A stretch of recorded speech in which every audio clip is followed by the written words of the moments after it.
नमस्कार मंडळी पुण्याची बाजारपेठ ज्याला नाव दिलेलं असेल जे काही असेल ते त्याच नंतर नागपूर या ठिकाणी गंगा जमुना अशा पद्धतीने नाव ओळखले जाते।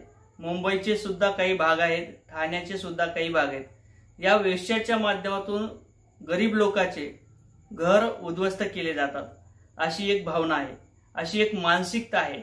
त्याचबरोबर यांच्याकडे जी पाहण्याची मानसिकता असेल ही वेगळ्या पद्धतीची आहे। यांच्यामुळे घर उद्ध्वस्त होतात, यांच्यामुळे जे काही घरातील व्यक्ती असतात ते वाईट मार्गाने जातात अशा पद्धतीचं बऱ्याच लोकांच्या मनोगत व्यक्त झालेले आहेत। तशा पद्धतीचं लोकांचं म्हणणं आहे, परंतु यामध्ये वास्तवता किती आहे? खरंच या महिलेमुळे घर उद्ध्वस्त होतात का या महिलेमुळे आपले घर वाचवल्या जातात हे आपण या व्हिडिओच्या माध्यमातून समजून घेण्याचा प्रयत्न करणार आहोत।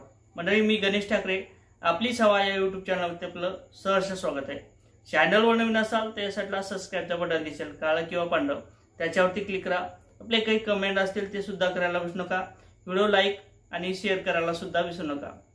मंडळी, बऱ्याच लोकांचं म्हणणं आहे वेश्या ह्या घर उद्ध्वस्त करतात, बऱ्याच लोकांना वाईट मार्गाने लावतात।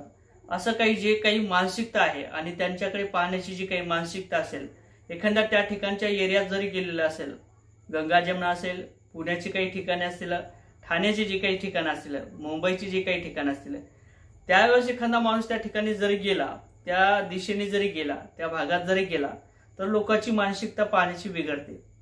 असं गृहीत धरलं जाते की हा काही माणूस असेल त्या ठिकाणी काहीतरी कृत्य करून आलेला आहे।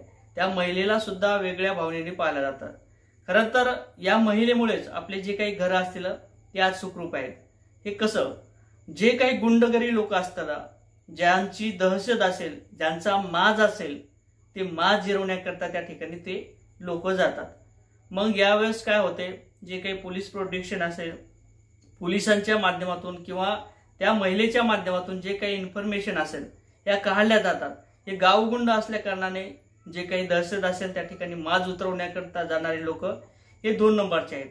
यांचा माज उतरवण्याकरता त्या ठिकाणी सगळी माहिती घेतल्या जाते किंवा त्या महिलेच्या माध्यमातून त्या काही स्त्रिया असतील ज्या काही व्यवसाय करतात वेश्याचा, त्यांच्या माध्यमातून सगळी काही माहिती ही पोलीस स्टेशनला जाते। पोलीस स्टेशनला गेल्यानंतर त्या ठिकाणचे जे काही माहिती असेल किंवा ते काही गुंड लोक असतील ते पोलिसांच्या ताब्यात येतात। यांच्यामुळेच आपण सुखरूप आहोत। कारण तर ज्या पद्धतीने आज तरुण मुली असतील, महिला असतील, या घराच्या बाहेर पडल्यानंतर त्यांचा जे काही जीव असेल, जे काही आत्मा असेल, तो मुठीत घेऊन बाहेर पडावा लागतो। त्यांना असंही वाटतं की आपण एखाद्या वेळेस उशीर जर झाला तर त्या ठिकाणी आपल्यावर एखादा प्रसंग होईल का, एखादा विनयभंग होईल का, अशी एक मनात भीती असते। आणि ही भीती कुठेतरी कमी होते। कारण तर जे काही गुंड लोक असतील, जे काही 2 नंबरचे लोक असतील, जे काही माज लोक असतील, यांचा माज त्याच ठिकाणी उतरवतो। नाहीतर अक्षरशः आपल्या मुलीबाळी ह्या सुखरूप नसतील। कारण तर ज्या ठिकाणी जे काही गुंडगुरे असणारे लोक असतील, त्यांची मानसिकता तशी असते, हे आपल्या मुलीला सुद्धा लचके तोडतील, आपल्या महिलेचे सुद्धा लचके तोडतील। याचा माज त्याच ठिकाणी उतरला जातो। म्हणून ह्या आपल्या दुश्मन नाहीत किंवा ह्या आपल्या वाईट प्रसंगी धावून येणाऱ्या व्यक्ती आहेत। कारण तर यांच्याचमुळे आपले मुलं असतील, मुली असतील, महिला असतील, ह्या सुखी आहेत। ते त्यांचा व्यवसाय आहे, ते व्यवसाय प्रामाणिकपणे करतात। त्यांना कोणत्या ना कोणत्या कारणामुळे त्या ठिकाणी ते गेलेले आहेत।